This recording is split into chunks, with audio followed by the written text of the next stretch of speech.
Assalamualaikum warahmatullahi wabarakatuh. Waalaikumsalam warahmatullahi wabarakatuh. Bagaimana kabarnya semuanya hari ini? Alhamdulillah, luar biasa. Allahu Akbar. Semangat. Ya. Baik, sebelum pembelajaran kita mulai, kita awali dengan berdoa dulu. Silakan dipimpin berdoa Mbak. Siapa ini ya?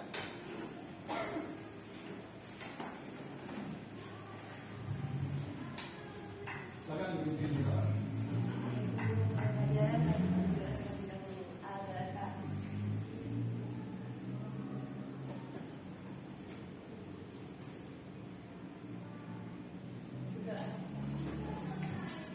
Baik, masih ingat materi kemarin?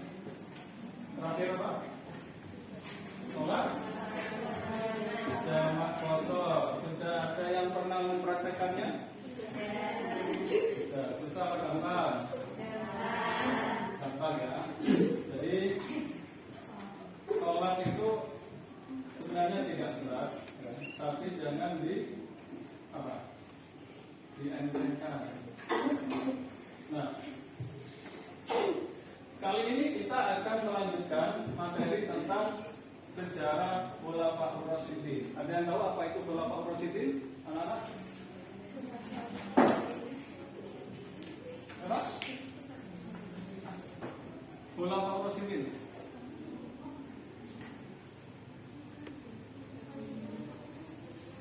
Khalifah sebagai wakil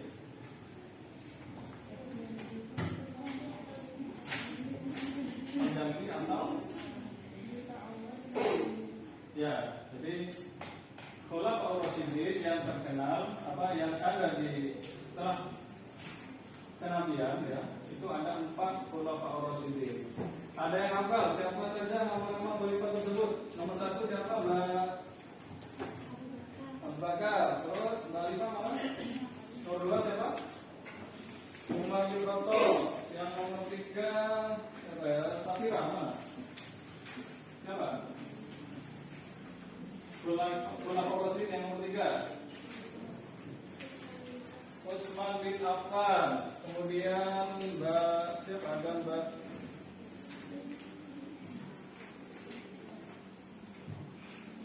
siapa? Azarin. Nah, yang keempat siapa? Ya, Ali bin Abi Thalib. Ya. Seperti apa mereka? Mari kita simak tentang sejarah perjuangan mereka.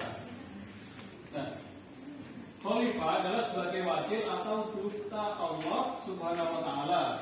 Khalifah yang dimaksud adalah pengganti Rasulullah SAW dalam apa?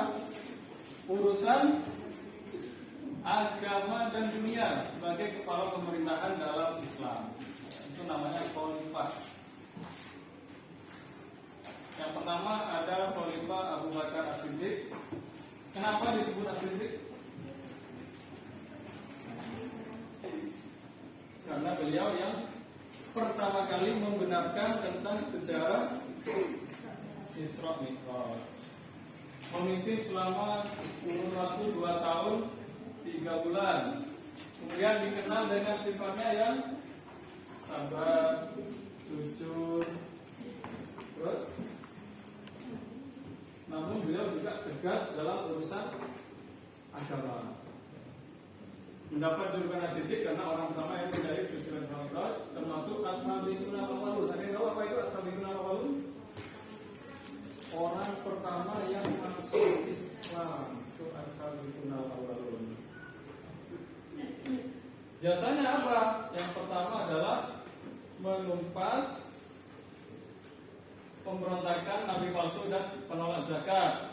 Yang kedua, perluasan wilayah. Dan yang ketiga adalah membentuk Baitul Mal. Apa itu Baitul Mal?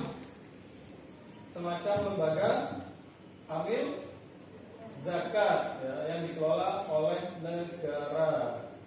Baik, kita simak sedikit perjuangan tentang beliau Khalifah Abu Bakar As-Siddiq. Sepeninggal Rasulullah, kepemimpinan Islam digantikan oleh kepemimpinan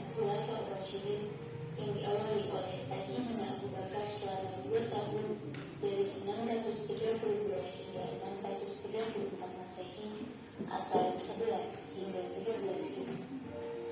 Dalam perang Badar terbesar, umat Islam memerangi Ibnu Habib al-Hanafi yang lebih dikenal dengan nama Musailamah al-Kadzdzab, yang artinya adalah Musailamah si pembohong, yang mengaku dirinya sebagai nabi baru menggantikan Nabi Muhammad SAW. Pasukan Musailamah kemudian dikalahkan pada perang Aqabah yang dipimpin oleh Khalid bin Walid. Selama kurang lebih 27 bulan Abu Bakar menjadi khalifah, waktunya hampir dihabiskan untuk memerangi orang-orang murtad ini. Perang ini dilakukan bukan karena memerangi keyakinan, tetapi karena mereka melakukan kegiatan pembangunan politik dan tidak menunduk pada kekuasaan Islam. Keberhasilan pasukan Islam menumpas semua jenis pembangkangan menunjukkan kesadaran dan militer umat Islam telah mapan. Bahkan dengan suku Arab yang dengan sukarela mengintegrasikan diri kepada Islam. Dan di sisi yang lain secara internal mengeluarkan jalinan ukhuwah para sahabat setelah perselisihan akibat perbedaan pandangan politik dalam penentuan khalifah pertama. Di samping melakukan istihad politik secara masif, Abu Bakar memberikan perhatian yang besar pada urusan kaum muslim. Prinsip-prinsip keadilan dan pemerataan beliau praktikkan dengan meneladani Rasulullah SAW. Dia mendirikan lembaga Baitul Mal atau lembaga keuangan yang dipimpin oleh Abu Ubaidah, juga mendirikan lembaga peradilan yang dipimpin Umar bin Khattab. Selain itu, kebijakan Abu Bakar yang patut dikenang adalah inisiatif beliau untuk mengumpulkan Al-Quran yang sebelumnya bertebaran di berbagai tempat. Al-Quran masih terserak-serak dari berbagai catatan, ada di kayu, kertas, tulang-tulang, dan seterusnya. Belum menjadi sebuah dokumen yang utuh. Upaya pengumpulan ini dilakukan setelah sang khalifah setuju dengan usulan Umar bin Khattab setelah melihat banyaknya sahabat penghafal Al-Quran yang gugur di medan perang, di mana tugas pengumpulannya diserahkan kepada seorang sahabat bernama Zaid bin Sabit. Proyek pengumpulan Al-Quran ini terus berlangsung, mulai dari Abu Bakar, Umar, dan puncaknya di masa Khalifah Utsman bin Affan. Setelah mampu menyelesaikan masalah internal umat, di akhir kepemimpinannya, Abu Bakar memandang perlu membentengi wilayah Islam dari ancaman dua negara adikuasa pada saat itu, Persia dan Bizantium, dan memperluas daerah kekuasaan dengan mengirim tentara keluar untuk menaklukkan Irak dan Suriah. Ada 630 orang. Baik, dari sini bisa kita ambil kesimpulan. Kita ketahui apa saja jasanya Abu Bakar. Apa?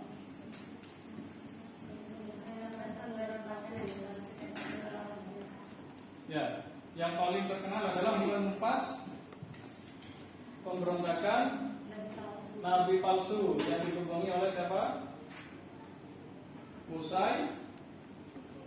Musailamah al-Kadzdzab. Jadi dia mengaku menjadi nabi penerus Nabi Muhammad. Padahal di dalam Al-Quran disebutkan adalah Nabi Muhammad adalah nabi yang terakhir. Maka perlu Abu Bakar melakukan tindakan tegas, yaitu dengan memerangi nabi palsu tersebut. Yang kedua yaitu Khalifah Umar bin Khattab.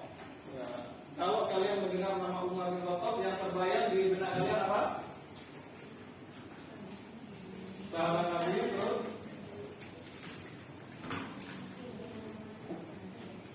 apa yang kalian tahu tentang Umar bin Khattab? Ya, Umar adalah sahabat Nabi yang terkenal dengan ketegasannya. Saking tegasnya dan keadilannya, saking adilnya, sampai-sampai setan kalau ketemu Umar itu langsung lari berdiri-diri. Kalian kalau ketemu setan bagaimana? Lari berdiri-diri juga. Ya, ini setannya yang lari. Nah, itulah kelebihan Umar. Ya, setan pun takut Nah, jasa Umar apa saja? Yang pertama adalah membentuk badan legislatif. Apa itu badan legislatif? Ada yang tahu? Perwakilan rakyat. Kalau sekarang namanya DPR, Dewan Perwakilan Rakyat. Tugasnya apa legislatif? Ada yang tahu?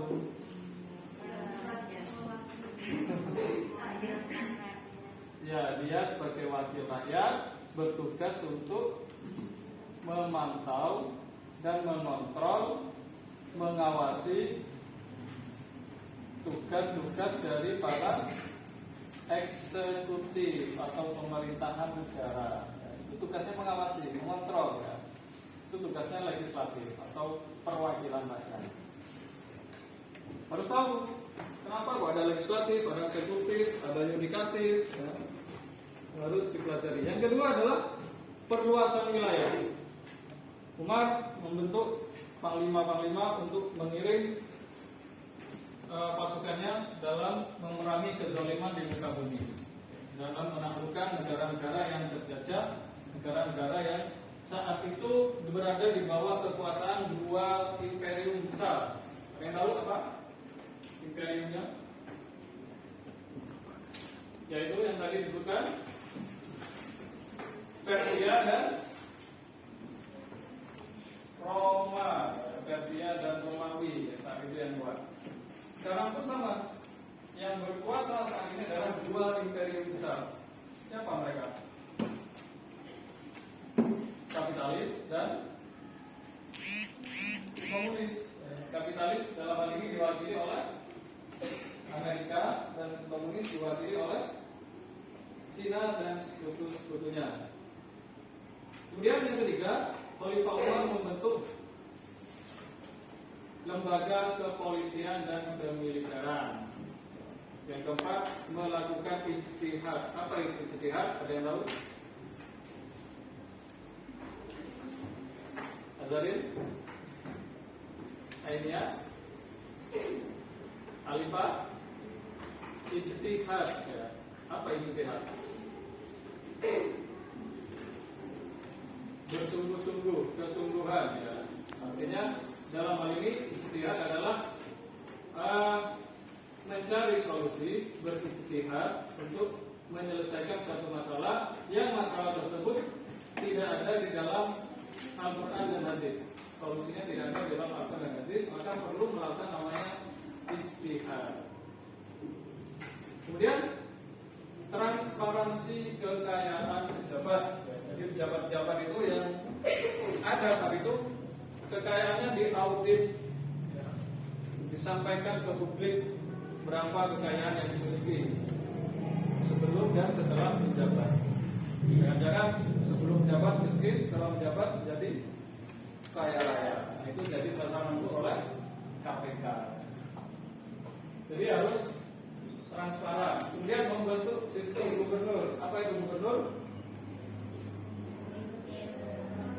Pemimpin provinsi atau wilayah yang lebih sempit daripada wilayah negara. Ya, jadi ada di bawah presiden atau di bawah khalifah, itu namanya gubernur.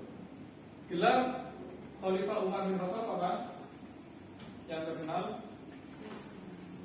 selain Al-Faruq, ketika dia menjabat sebagai khalifah disebut juga sebagai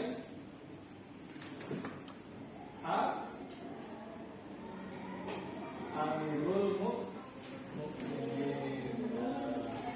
Oh itu ya saya. Amirul Mukminin. Kemudian yang ketujuh adalah pembenahan peradaban Islam.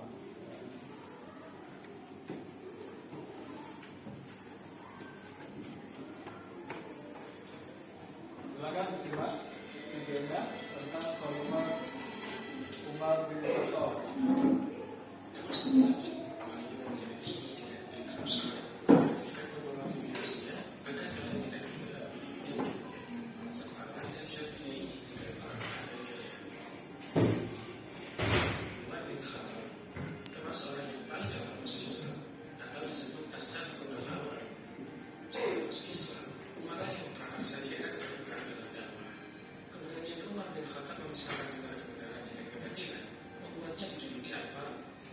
Sementara di masa jahiliyah, Umar termasuk orang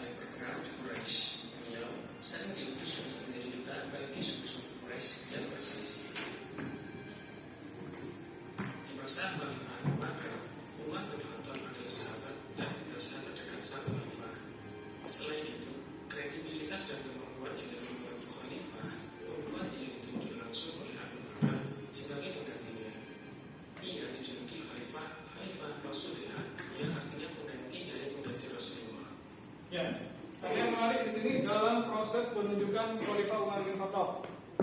Berbeda dengan penunjukan Khalifah Abu Bakar. Abu Bakar ditunjuk berdasarkan hasil apa? Musyawarah di antara kalangan Muhajirin dan Ansor, yaitu di rumah siapa? Bani Sa'ad. Jadi di situ para kaum muslimin sepeninggal Rasulullah tidak langsung memakamkan jasad Rasulullah, tapi mereka berselisih paham tentang siapa pengganti Rasulullah. Nah, itu sangat yang kritis. Jadi seorang pemimpin itu sangat dibutuhkan. Sampai pemakaman Rasulullah pun harus ditunda, gara-gara harus memilih sosok pemimpin siapa yang dapat menggantikannya. Setelah umat Islam berselisih paham, yang Ansor menganggap kaum Ansor lebih baik, yang Muhajirin menganggap kaum Muhajirin lebih baik, sehingga suatu ketika dalam pertemuan itu maka terpilihlah sahabat Abu Bakar secara mufakat. Abu Bakar tidak mau sebenarnya, beliau ingin menunjuk Umar. Tapi dengan sikap Umar mengangkat tangan Abu Bakar, kami membayarmu sebagai khalifah, karena tidak ada yang lebih baik selain kamu di antara kami. Itulah etika para sahabat. Jadi Umar walaupun gagah, perkasa, tapi beliau punya adab, yaitu mendahulukan Abu Bakar, yang mana Umar pernah mengetahui atau pernah merasakan sendiri bagaimana Rasulullah marah ketika Umar menggantikan Abu Bakar yang ditunjuk oleh Rasulullah sebagai imam sholat subuh. Kenapa? Karena Abu Bakar tidak sanggup. Dan Abu Bakar menyuruh Umar. Umar maju, Rasulullah marah. Dan dari saat itulah Umar paham ini adalah sinyal bahwasannya sepeninggal Rasulullah pengganti yang tepat adalah Abu Bakar. Nah, Abu Bakar ditunjuk oleh Umar ditunjuk oleh Abu Bakar. Kenapa? Karena ketika sakit, para sahabat mendesak Abu Bakar untuk memilih penggantinya. Jangan biarkan kami berseteru kembali, berselisih paham kembali. Mohon berikanlah kami pengganti. Sehingga Abu Bakar pun menunjuk tidak ada yang lebih baik dari para sahabat yang ada kecuali Umar. Jadi dengan ketegasannya Umar terpilih dan diberikan mandat oleh Abu Bakar. Para sahabat sebetulnya apa? Khawatir, takut, tidak setuju. Kok bisa? Kenapa Umar? Gak ada yang lain lah. Kalian ini minta aku menjadi pengganti. Ketika aku pilihkan yang terbaik, kalian menolak. Bagaimana? Itu jawab Abu Bakar. Akhirnya mau tidak mau, mereka menerima Umar sebagai khalifah. Baik, dari sini ada pertanyaan anak-anak? Ya, silakan. Gak ada? Sudah paham semua? Ya, baik, mungkin pertemuan kali ini kita akan membahas dua khalifah ini. Nah, untuk pertemuan berikutnya, insya Allah kita lanjutkan dengan dua khalifah yang selanjutnya. Siapa mereka? Utsman dan Ali bin Abi Thalib. Baik, kalau begitu kita selesaikan pertemuan kali ini. Semoga kalian semua bisa mendapatkan ilmu yang barokah, ya, bisa mempelajarinya dan bisa mengamalkannya di kemudian hari. Bisa mengambil ibrah dari sejarah Khulafaur Rasyidin. Bagaimana ketegasan Abu Bakar saat menjadi pemimpin, bagaimana kearifan kebijakan Umar bin Khattab ketika menjadi khalifah, menjadi pemimpin. Semua proses itu mereka lalui. Dan mereka, kalau yang perlu kalian ketahui adalah kedua sahabat ini ternyata sudah dijamin masuk surga. Kita kenapa mereka dijamin masuk surga? Ya, karena jasa-jasa mereka dalam menyebarkan, mengamalkan ajaran Islam sampai agama Islam itu hadir di negara kita tercinta, yaitu negara Kesatuan Republik Indonesia. Semangat pagi, pagi, pagi, pagi.